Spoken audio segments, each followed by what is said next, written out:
स्वतंत्र भारत में राजनीति, और इसका पाठ है भारत के विदेशी संबंध।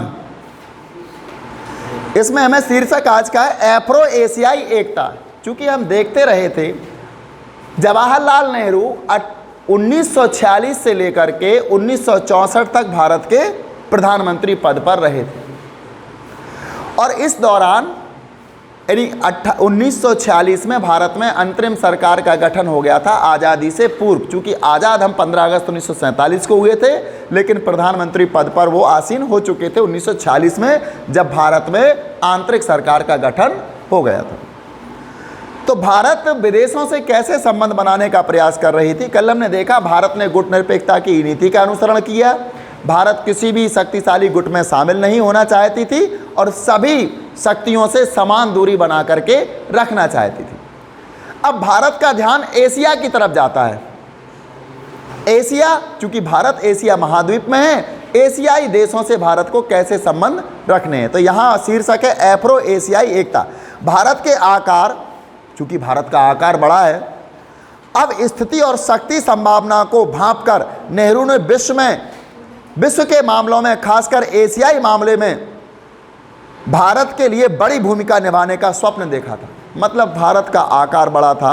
अब स्थिति, भारत कहाँ अवस्थित है? एशिया महाद्वीप में। तो अब स्थिति और शक्ति संभावना को भांपकर हमारे एशिया की क्या शक्ति है, भारत की क्या शक्ति है, और कहाँ हमें संभावनाएं मिल सकती हैं, शक्ति हमें कहाँ से मिल सकती है, इन सब चीज़ों को देख करके नेहरू जी ने खासकर विश्व के मामलों में, एशियाई मामलों, विश्व के मामलों के स्थान पर एशियाई मामलों में भारत के लिए बड़े भूमिका निभाने का स्वप्न देख रखा था। भारत एशिया के मामलों में बहुत बड़ी भूमिका निभा सकती है, इस बात का उन्होंने स्वप्न देख रखा था। नेहरू के दौर में भारत ने एशिया और अफ्रीका के नव स्वतंत्र देशों के साथ संपर्क बनाए। यानी नेहरू ने के दौर में जब भी एशिया के जो नव स्वतंत्र देश थे, नए नए स्वतंत्र हुए थे, उनसे जवाहरलाल नेहरू ने संपर्क बढ़ाने का प्रयास किया।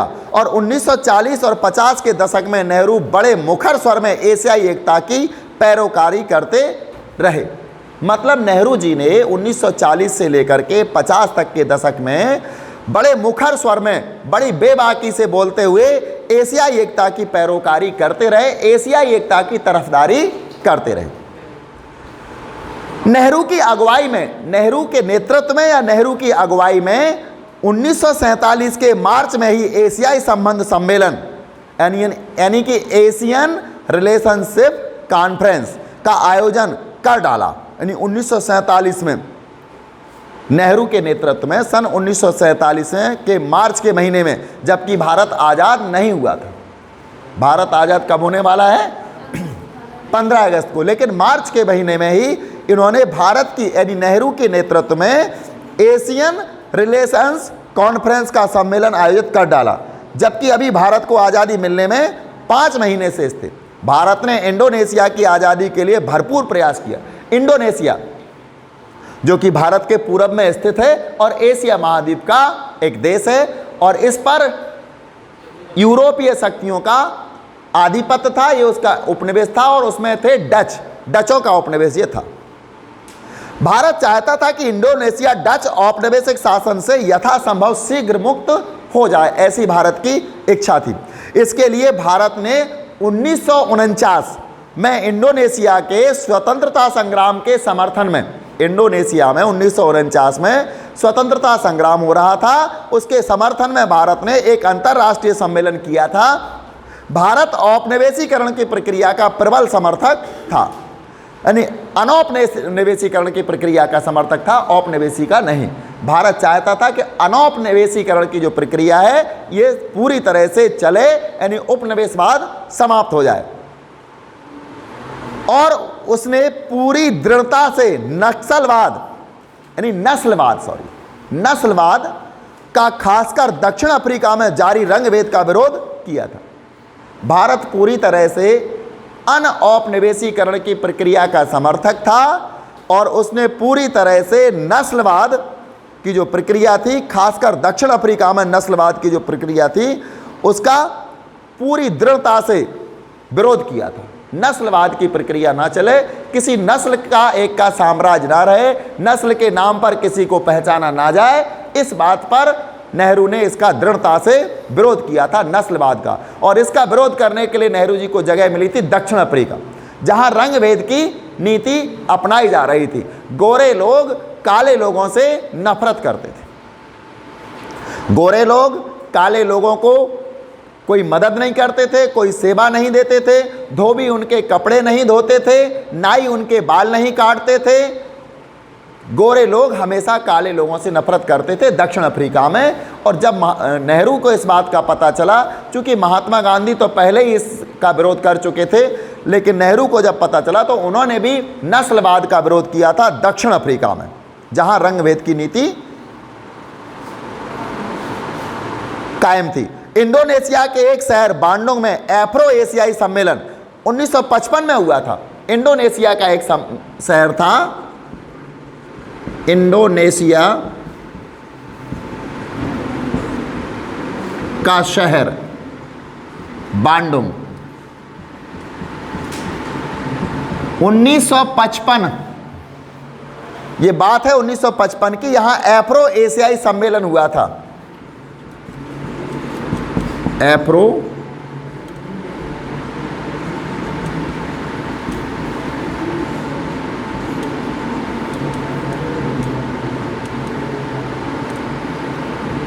एफ्रो एशियाई सम्मेलन हुआ था। कहां पर? बांडुंग में।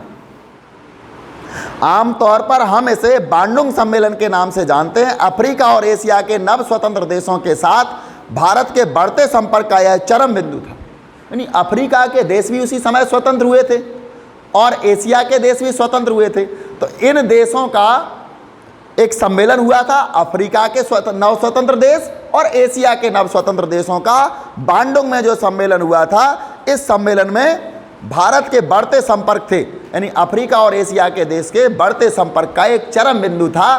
भारत अफ्रीका और एशिया के देशों से संपर्क बढ़ा रहा था और इसी बांडुंग सम्मेलन के द्वारा हमने अपनी दृढ़ता, अपनी मजबूती सिद्ध की थी। बांडुंग सम्मेलन में ही गुट निरपेक्ष आंदोलन की नींव पड़ गई थी। यहीं से जो बांडुंग सम्मेलन था, इसी सम्मेलन में कौन सी? गुट निरपेक्ष आंदोलन की नींव पड़ गई थी। गुट निरपेक्ष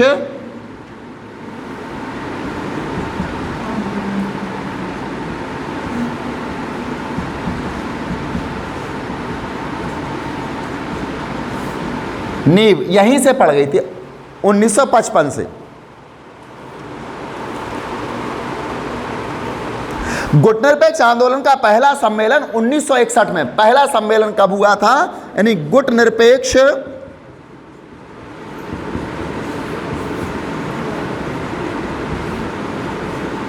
आंदोलन का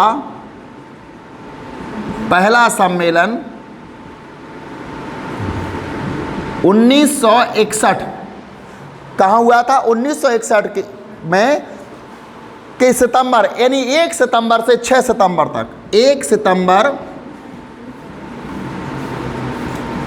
से 6 सितंबर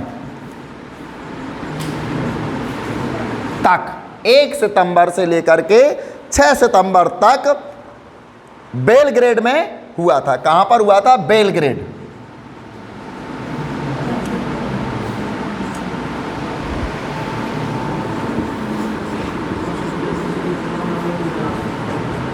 यानी बांडुंग सम्मेलन में गुट निरपेक्ष आंदोलन की नींव पड़ी और 1 सितंबर 1961 से लेकर के 6 सितंबर 1961 तक बेलग्रेड में क्या हुआ था? गुट निरपेक्ष आंदोलन का पहला सम्मेलन हुआ था। गुट निरपेक्ष आंदोलन की स्थापना में नेहरू की महती भूमिका रही है। इसमें नेहरू की सबसे ज़्यादा भूमिका रही है गुट निरपेक्ष आंदोलन में। अब हम चलते हैं चीन के साथ शांति और संघ। ये एफ्रो एशियाई हो गया था। एफ्रो एशियाई का मतलब था अफ्रीका के नव स्वाधीन देश,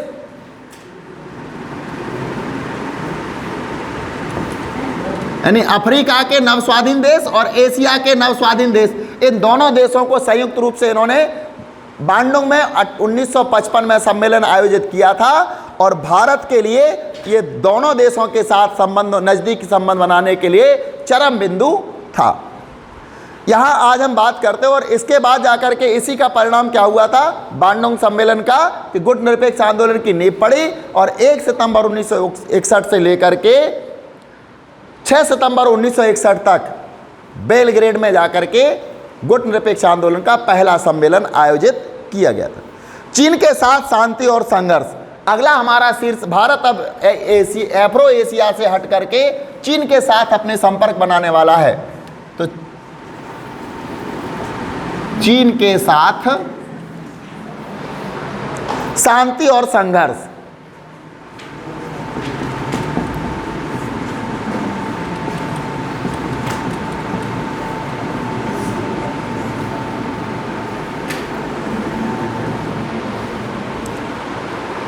चूंकि ऐसा इसलिए लिखा गया है, सबसे पहले हमारे चीन के साथ शांतिपूर्ण संबंध बनाए गए थे, यानी कि पंचशील के सिद्धांत लागू किए गए थे। भारत के प्रधानमंत्री पंडित जवाहरलाल नेहरू और चीन के राष्ट्रपति चाउ एन लाई के बीच सन 1954 में पंचशील के सिद्धांत आए थे। पंचशील का मतलब होता है शांति के 5 सिद्धांत। ये पंचशील शब्द बौद्ध धर्म से लिया गया था और ये शांति के 5 सिद्धांत जो थे, इनके आधार पर दोनों देशों में बड़ा भाईचारा बढ़ा और एक नारा गूंजने लगा था, हिंदी चीनी भाई भाई। लेकिन इसकी परिणति तो यहाँ तो शांति हो गया चीन के साथ, लेकिन संघर्ष कहाँ होने वाला है, सन 1962 में जब चीन ने भारत पर आक्रमण किया था, सीमा विवाद को लेकर चीन ने भारत पर आक्रमण किया था, तो वहाँ भारत और चीन के साथ संघर्ष प्रारंभ हो गया था। इसलिए शीर्षक का नाम है चीन के साथ शांति और संघर्ष। पाकिस्तान के साथ अपने संबंधों के विपरीत आज़ाद भारत ने चीन के साथ अपने रिश्तों की शुरुआत बड़े दोस्ताना ढंग से की थी।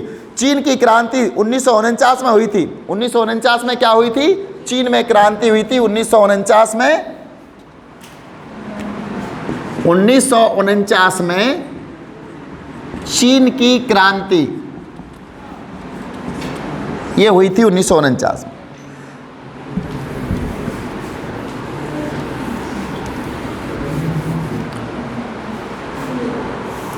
इस क्रांति के बाद भारत चीन की कम्युनिस्ट सरकार को मान्यता देने वाले पहले देशों में से एक था। सबसे पहले भारत ने चीन की कम्युनिस्ट सरकार को मान्यता दी थी। यानी 1949 में चीन में जब क्रांति हुई तो कम्युनिस्ट सरकार की विजय हुई थी, कम्युनिस्ट पार्टी की, और कम्युनिस्ट पार्टी ने कम्युनिस्ट सरकार बनाई थी और सबसे पहले भारत ने ही चीन की कम्युनिस्ट सरकार को मान्यता प्रदान की थी।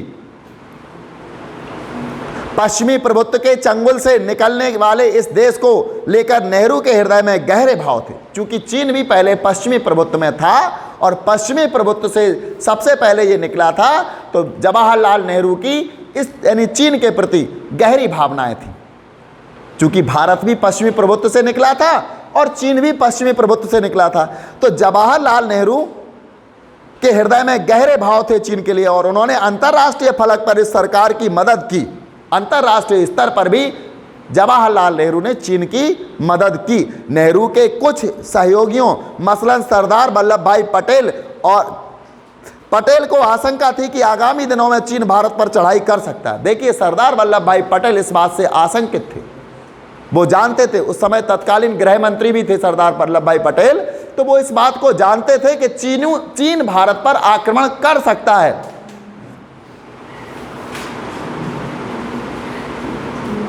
लेकिन नेहरू सोच रहे थे कि भारत पर चीन के आक्रमण की संभावना दूर दूर तक नहीं है।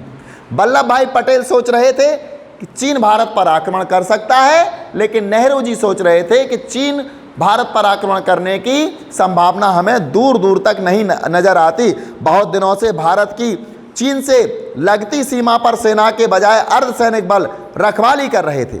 बहुत दिनों से भारत की चीन से लगती सीमा पर सेना के बजाय अर्धसैनिक बल रखवाली कर रहे थे।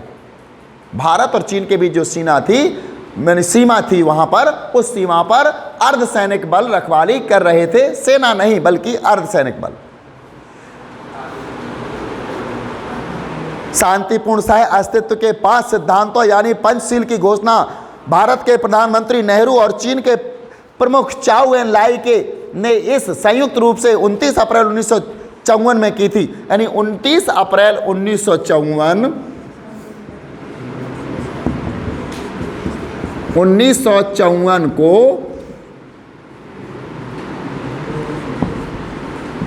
पंचशील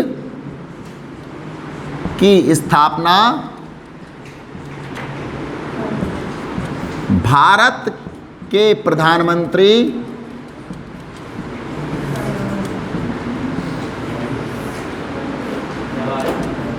जवाहरलाल नेहरू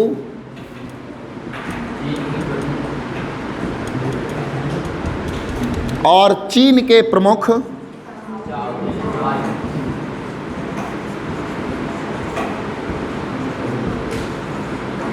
चाउ एन लाई ने की। मतलब इन्होंने शांति स्थापित करने के लिए ये 5 सिद्धांत लिए थे जिससे भारत और चीन के बीच शांति स्थापित बनी रहे। और ये पंचशील शब्द जो है, इसमें ये पंचशील शब्द लिया गया है कहाँ से? बौद्ध धर्म से।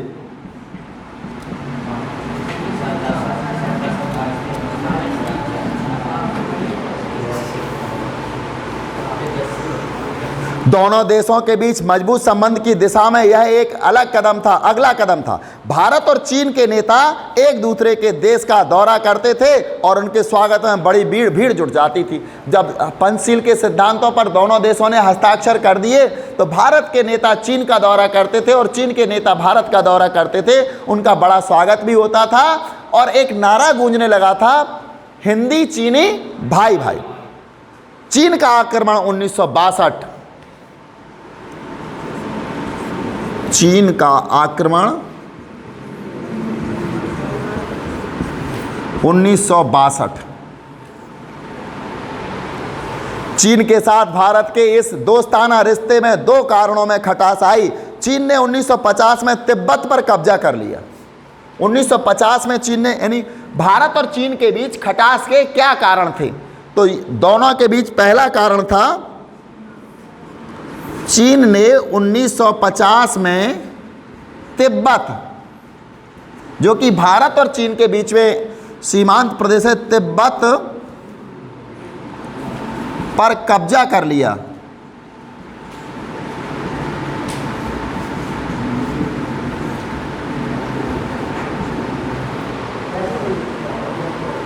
इससे भारत और चीन के बीच ऐतिहासिक रूप से जो एक मध्यवर्ती राज्य बन चला आ रहा था वह खत्म हो गया।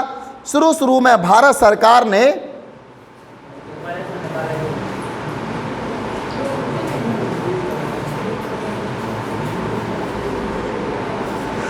चीन का खुले तौर पर विरोध किया। बहरहाल तिब्बत की संस्कृति को कुचलने की खबरें जैसे तैसे सामने आने लगी, वैसे वैसे भारत की बेचैनी भी बढ़ी। यानी शुरू में क्या किया, चीन के इस कदम को, चीन ने जब तिब्बत पर कब्जा कर लिया तो भारत ने चीन के इस कदम का खुले तौर पर विरोध किया। बहरहाल तिब्बत की संस्कृति को कुचलने की खबरें जैसे जैसे सामने आती गई, भारत के सामने आती गई, तिब्बत की संस्कृति को चीनी लोग कुचल रहे हैं, वैसे वैसे भारत की बेचैनी बढ़ती गई। तिब्बत के धार्मिक नेता दलाई लामा ने भारत से राजनीतिक शरण मांगी। तिब्बत का जो धार्मिक नेता था दलाई लामा, उसने भारत से राजनीतिक शरण मांगी कि हमको प्रोटेक्शन दो, पॉलिटिकल प्रोटेक्शन हमको मिल जाए, राजनीतिक शरण हमको मिल जाए। 1959 में भारत ने उन्हें शरण दे दी। चीन ने आरोप लगाया कि भारत सरकार अंदरूनी तौर पर चीन विरोधी गतिविधियों को हवा दे रही।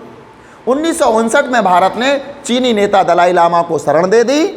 तब चीन ने आरोप लगाया कि भारत आंतरिक रूप से हमारे चीन विरोधी गतिविधियों को हवा दे रहा है। इसके कुछ दिनों पहले भारत और चीन के बीच एक सीमा विवाद भी उठ खड़ा हुआ था। भारत का दावा था कि चीन के साथ सीमा रेखा का मामला अंग्रेजी शासन के समय ही सुलझाया जा चुका है। यानी भारत और चीन के बीच एक सीमा विवाद सामने आया, लेकिन भारत का यह मानना था कि हम चीन और भारत के बीच जो सीमा विवाद था वो अंग्रेजों के समय में ही सुलझा लिया गया था। लेकिन चीन की सरकार का कहना था कि अंग्रेजी शासन के समय का फैसला नहीं माना जा सकता। मुख्य विवाद चीन से लगी लंबी सीमा रेखा के पश्चिमी और पूर्वी छोर के बारे में था। पश्चिमी छोर से लेकर के पूर्वी छोर तक भारत की सीमा जो चीन से लगी हुई है, इसका मुख्य विवाद था। चीन ने भारत भूक्षेत्र में पड़ने वाले 2 इलाकों, जम्मू कश्मीर के लद्दाख वाले हिस्से के अक्साई चीन और अरुणाचल प्रदेश के अधिकांश हिस्सों पर अपना अधिकार जताया। मतलब चीन क्या कहने लगा कि भारत का जो कश्मीर, जम्मू कश्मीर के साथ लद्दाख क्षेत्र है वो चीन का हिस्सा है, उस पर अपना अधिकार जमाने की कोशिश कर रहा था, और अरुणाचल प्रदेश जो भारत का अभिन्न अंग है उसको भी अपना हिस्सा बताने लगा। अरुणाचल प्रदेश को उस समय नेफा या उत्तर पूर्वी सीमांत कहा जाता था। उस समय अरुणाचल प्रदेश को नेफा या उत्तर पूर्वी सीमांत कहा जाता था। 1957 से 1959 के बीच चीन ने अक्साई चीन इलाके पर कब्जा कर लिया। 1957 से 1961 तक, यानी 1957 से 1961 तक अक्साई चीन यानी कि जो लद्दाख था और अरुणाचल प्रदेश था, इन पर कब्जा कर लिया। 59 तक है ये।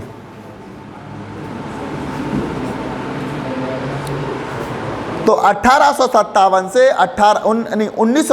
से 1959 तक चीन ने अक्साई चीन इलाके पर कब्जा कर लिया, और इस इलाके में उसने रणनीतिक बढ़त हासिल करने के लिए एक सड़क बनाई। फिर चीन ने क्या कर दिया, वहाँ रणनीतिक यानी युद्ध संबंधी बढ़त बन जाए इसलिए उसने एक सड़क भी बना ली, क्योंकि सड़क बनाने से सेना आसानी से बॉर्डर पर पहुँच सकती थी।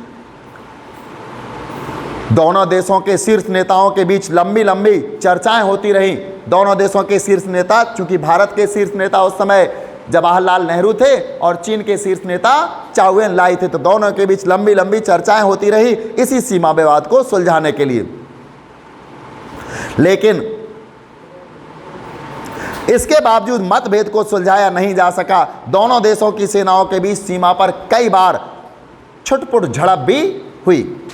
समकालीन विश्व राजनीति के पहले अध्याय में क्यूबा के मिसाइल संकट की चर्चा की गई थी। क्या आपको इस घटना की याद है, जिस समय पूरे विश्व का ध्यान दो महाशक्तियों की तनातनी से पैदा इस संकट की तरफ चला गया था? ठीक उसी समय चीन ने 1962 के अक्टूबर में दोनों विवादित क्षेत्रों पर बड़ी तेजी से तथा व्यापक स्तर पर हमला कर दिया। यानी कि आपने देखा होगा, जब सोवियत संघ और संयुक्त राष्ट्र अमेरिका के बीच युद्ध चल रहा था, शीत युद्ध का दौर था, तो उस समय सोवियत संघ ने क्यूबा महाद्वीप पर अपने जहाज भेजकर अपने मिसाइल तैनात करके विश्व का ध्यान अपनी ओर खींचने का प्रयास किया था। उसी दौर में जब विश्व का ध्यान क्यूबा संकट पर चला गया तो चीन ने इस मौके का फायदा उठाया और भारत के दोनों ही क्षेत्र जो विवादित क्षेत्र थे, एक लद्दाख क्षेत्र जम्मू कश्मीर का और एक अरुणाचल प्रदेश, इन दोनों प्रदेशों पर चीन ने क्या किया था, 1962 के अक्टूबर का महीना था, दोनों विवादित क्षेत्रों पर बड़ी तेजी से तथा व्यापक स्तर पर हमला कर दिया। यानी चीन ने हमला कब किया था? अक्टूबर 1962 में दोनों क्षेत्रों पर। दोनों क्षेत्र कौन कौन से थे? लद्दाख और अरुणाचल प्रदेश। इसको अक्साई क्षेत्र भी कहा गया।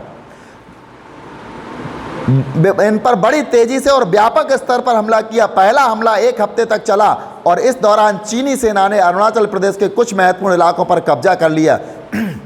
हमले का अगला दौर नवंबर महीने में शुरू हुआ। लद्दाख से लगे पश्चिमी मोर्चे पर भारतीय सेना ने चीन की बढ़त रोकी, लेकिन पूर्व में चीनी सेना आगे बढ़ते हुए असम के मैदानी हिस्से के प्रवेश द्वार तक पहुंच गई। आखिरकार चीन ने एक तरफा युद्ध विराम घोषित कर दिया। युद्ध चल रहा था, भारतीय सेना उनका मुंह तोड़ जवाब दे रही थी, लेकिन पूर्वी क्षेत्र में असम तक उनकी सेनाएं आ चुकी थी चीन की। तो चीन इस समय विजयी पक्ष या भारी पक्ष हो गया था और चीन ने ही एक तरफा युद्ध विराम भी कर दिया।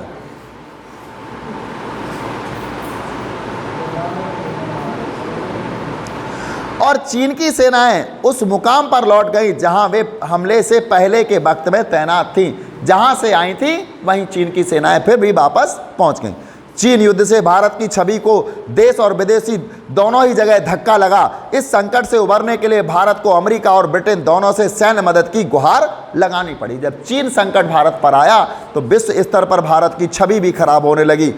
उसको धक्का लगा था अपने सम्मान के लिए, और इस संकट से उबरने के लिए भारत को अमेरिका और ब्रिटेन से सैन्य मदद की गुहार लगानी पड़ी। सोवियत संघ इस संकट की घड़ी में तटस्थ बना रहा। सोवियत संघ इस संकट की घड़ी में ना तो भारत का साथ दे रहा था, ना ही चीन का, वो तटस्थ होकर के रह गया। चीन युद्ध से भारतीय राष्ट्रीय स्वाभिमान को चोट पहुंची थी, भारत के राष्ट्रीय स्वाभिमान को इस युद्ध से चोट पहुंची थी। और लेकिन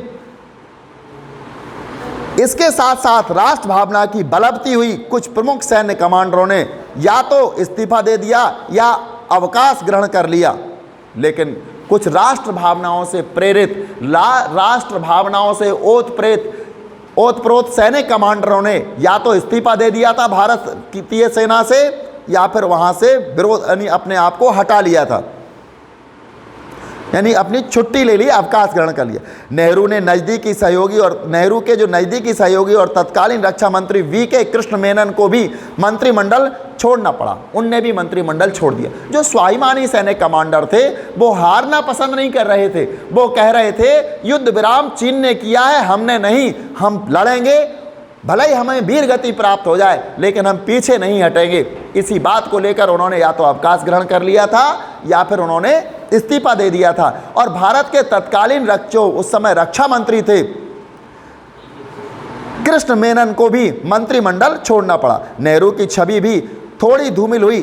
चीन के इरादों को समय रहते ना भांप सकने और सैन्य तैयारी ना कर पाने को लेकर नेहरू की बड़ी आलोचना हुई थी, यानी भारत की छवि धूमिल हो गई थी। चीन की इरादों को नेहरू समझ नहीं पाए थे, जबकि भारत के एक मंत्री सरदार वल्लभ भाई पटेल ने, जो कि तत्कालीन गृह मंत्री थे, ये इस बात की आशंका जताई थी कि भविष्य में चीन भारत पर हमला कर सकता है। इसके बावजूद नेहरू ने यह कहा था कि हमें चीन के हमले की आशंका दूर दूर तक नहीं दिखाई दे रही। इस बात पर नेहरू जी की बड़ी आलोचना हुई थी। पहली बार उनकी सरकार के खिलाफ अविश्वास प्रस्ताव लाया गया और लोकसभा में इस पर बहस हुई। भारत की संसद में पहली बार जवाहरलाल नेहरू की सरकार के विरुद्ध अविश्वास प्रस्ताव लाया गया उनके इस कृत्य के लिए, और लोकसभा में उनकी आलोचना हुई। लोकसभा में इस पर बहस हुई। इसके तुरंत बाद कांग्रेस ने कुछ महत्वपूर्ण उपचुनावों में पटखनी खाई। इसके बाद जब चुनाव हुए तो कांग्रेस को भारत में पराजय का मुंह देखना पड़ा, क्योंकि कांग्रेस के शीर्ष नेता जवाहरलाल नेहरू के क्रियाकलापों से, उनकी कार्यविधियों से, उनकी नीतियों के कारण भारत को चीन से मुंह की खानी पड़ी थी। इसलिए भारतीय जनता ने कांग्रेस को नकार दिया। इसलिए कांग्रेस को कई मोर्चों पर मुंह की खानी पड़ी। चूंकि कांग्रेस का दौर चलता रहा, 1952 से लेकर 67 तक रहा, लेकिन बस धीरे धीरे कांग्रेस का अब दौर था वो समापन की ओर जाने लगा। देश का राजनीतिक मानस बदलने लगा था, यानी देश की जो राजनीति थी अब वो बदलने लगी थी। भारत चीन संघर्ष अक्सर विपक्षी दलों पर भी हुआ। भारत चीन संघर्ष जो था, इसका असर किस पर? विपक्षी दलों पर हुआ। क्योंकि उस समय विपक्षी दल जनसंघ था भारत में, और भी अन्य छोटे मोटे दल थे जिनमें कम्युनिस्ट पार्टी थी। इस प्रकार से विपक्षी दलों पर भी चीन संघर्ष का असर दिखाई देने लगा। इस युद्ध और चीन सोवियत संघ के बीच बढ़ते मतभेद से भारतीय कम्युनिस्ट पार्टी के अंदर बड़ी उठापटक मची। सोवियत संघ का पक्षधर खेमा भारतीय कम्युनिस्ट पार्टी में ही रहा, यानी जो सोवियत संघ के पक्ष में भारत के लोग थे वो भारतीय कम्युनिस्ट पार्टी में रहे, क्योंकि भारतीय कम्युनिस्ट पार्टी सोवियत संघ के विचारों से प्रभावित हुई पार्टी थी। उसने कांग्रेस के साथ नजदीकी बढ़ाई। दूसरा खेमा कुछ समय के लिए चीन का पक्षधर रहा, और यह खेमा कांग्रेस के साथ किसी भी तरह की नजदीकी के खिलाफ था। भारतीय कम्युनिस्ट पार्टी 1964 में टूट गई। 1964 में भारतीय कम्युनिस्ट पार्टी टूट गई। इस पार्टी के भीतर जो खेमा चीन का पक्षधर था, उसने मार्क्सवादी भारतीय कम्युनिस्ट पार्टी यानी CPIM माकपा बनाई। यानी कम्युनिस्ट पार्टी टूटी तो फिर कौन सी बन गई? मार्क्सवादी कम्युनिस्ट पार्टी बनी। चीन युद्ध के क्रम में माकपा के कई नेताओं को चीन का पक्ष लेने के आरोप में गिरफ्तार कर लिया गया। मार्क्सवादी कम्युनिस्ट पार्टी के कई नेताओं को चीन का पक्ष लेने के जुर्म में गिरफ्तार कर लिया गया। चीन के साथ हुए युद्ध ने भारत के नेताओं को पूर्वोत्तर की डमाडोल स्थिति के प्रति सचेत किया। यानी चीन के साथ जो युद्ध हुआ था, भारत के कई नेताओं ने पूर्वोत्तर की डमाडोल स्थिति, पूर्वोत्तर वही असम, अरुणाचल प्रदेश, यहाँ की जो डमाडोल स्थिति हो रही थी, इसकी ओर सचेत किया। यह इलाका अत्यंत पिछड़ी दशा में था और अलग थलग पड़ गया था। भारतीय एकता और अखंडता के लिहाज से भी यह इलाका चुनौतीपूर्ण था। चीन युद्ध के तुरंत बाद इस इलाके को नए तरतीब में ढालने की कोशिश शुरू की गई। जैसे ही चीन युद्ध हुआ, चीन युद्ध समाप्त हो गया, तो ये इलाका जो अलग अलग पड़ा गया था, अलग थलग पड़ गया था, इसको नए प्रकार से ढालने के लिए, यह इसका विकास करने के लिए, इस पर ज़्यादा ध्यान देने के लिए लोग सजग हुए। चीन युद्ध के तुरंत बाद इस इलाके को नई तरतीब में ढालने की कोशिश शुरू की गई। नागालैंड को प्रांत का दर्जा दिया गया और इसी समय नागालैंड को एक प्रांत का दर्जा दे दिया गया। मणिपुर, त्रिपुरा हालांकि केंद्र शासित प्रदेश थे, लेकिन उन्हें अपनी विधानसभा के निर्वाचन का अधिकार मिल गया।